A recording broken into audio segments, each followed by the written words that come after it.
this is a story that I really need to be careful about telling. If you're particularly sensitive about certain issues, you might want to backpedal and just not watch this story. I never heard my dad say anything racist before until this one day. I never heard him say the N-word or anything or speak ill of anybody. But fucking one day, this is back in the mid-90s when I was living with my mom and dad, and I was working at a record store. Camelot Music, best job I ever had. We're watching this swimming event on TV, and my dad said, what did he say? He said, there's a reason why you don't see black people swimming in the Olympics. Are you fucking kidding me? Seriously?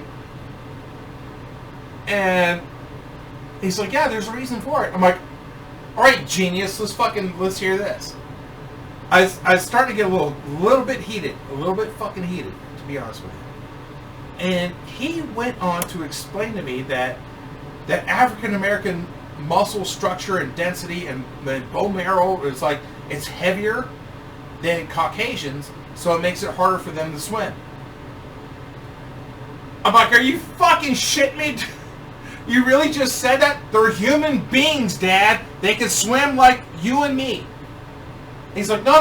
It's a density thing, and stuff with their muscles and stuff, and it's tough. I'm like, this is fucking retarded. What you just said. And he pretty much dropped it at that point. So the next day, I'm at the record store, and I'm talking to Beth, who I worked with, and I told her what happened. And she's like, your dad really said that? I'm like, yeah, he really thinks that. He thinks that black people can't fucking swim. He says that they float, or that they can't float. And she's like, wow, that's fucked up. I'm like, yeah, it is pretty fucked up. And there's a guy that worked, God, I can't think of his name right now, but he was a big wig at one of the big department stores in the mall, and where we were working at. Pardon me. And he's an African American guy, and he wore a suit and tie, fucking, and he would stop into the store because he had a thing for my boss, Matt. And he was walking by. I said to Beth, oh yeah, there's so and so. He'll probably come in looking for Matt. She's like, why is he looking for Matt? I'm like, well, he's gay. And she's like, really? He's got a thing for Matt? I'm like, yeah. he wasn't in the closet. He Kool-Aided through that closet door. And he had a thing for Matt. He let the world know about it, and fucking apparently Beth was the last one to fucking know about it. And I'm like, you didn't know that he had a thing for Matt, and that's why he's always coming in here? And she's like, no, I had no idea. I'm like, oh, give me a fucking break. You gotta be kidding me. Well, a few minutes goes by. He comes in. It's like, hey, Beth, hey, Jay. We're like, hey, how you doing? Blah, blah, blah. And we're shooting shit, talking and stuff. And he's like, so is Matt around? And I said, nah, he went to the bank to make a deposit. He'll be in a little bit. He's like, well, I'll just stick around and wait for him. And Matt fucking knew that he had a thing for him and stuff. And Matt would just, he'd charm him a bit, just kind of be nice and everything. And I think, oh shit, here, one second, hang on.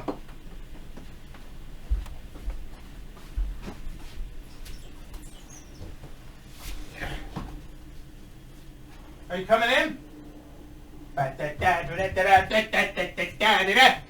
Here's the boy, the man of the hour. Here's a shithead, he's a god boy.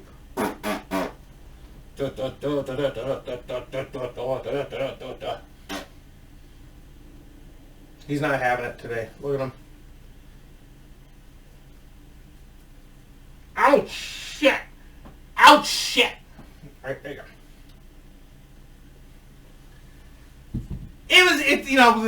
Between those two, it was fun watching them fucking interact with each other and stuff. It was cute. It was really cool. And you know, like Matt would make it pretty clear that, you know, he's like, hey, look, dude, I'm straight. Nothing's going to happen. You know, but he wouldn't stop with his flirting and shit with Matt and stuff. It was fucking really cool. It was funny. But I can't believe that Beth never picked up on it. Anyways, so he comes in and we're shooting the shit, talking and stuff, and Beth kind of has this look on her face, like she's really focusing on something, you know, it's just not really engaging, not being as social as she usually was. And he picked up on it. And he said, how you doing, Beth? She's like, fine. Can I ask you a personal question? I'm like, oh, fuck. She's going to ask if he's gay.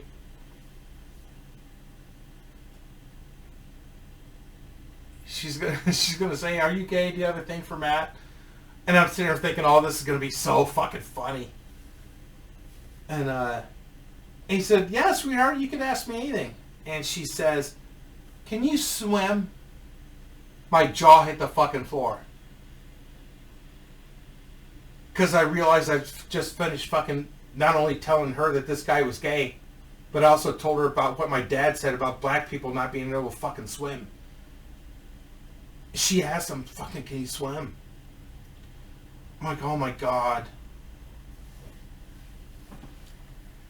And he said, I'm sorry, what? And she said, can you swim? Do you know how to swim?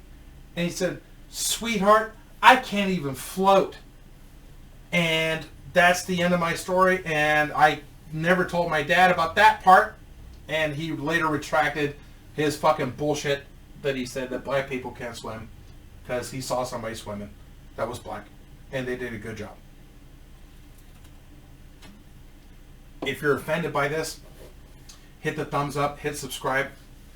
If you're not offended by it, do the same. Hit that notification bell. Uncle Jay's been through some shit the last couple weeks. Found out my brother passed away. We had a falling out a couple years ago. And I found out he passed away on Facebook. So I've been dealing with that. Dealing with a shit job. But fucking hate high fives and boners. And anyways, the purpose of me telling this story is that it's not to offend anybody or get anybody fucking riled up and pissed off and shit like that. I just thought it was funny that this particular guy didn't know how to swim. And he said so. I think I should stop here. Huh? Alright, even shitheads tell me to shut the fuck up, so I'm gonna go fuck myself. And I hope to see you guys later.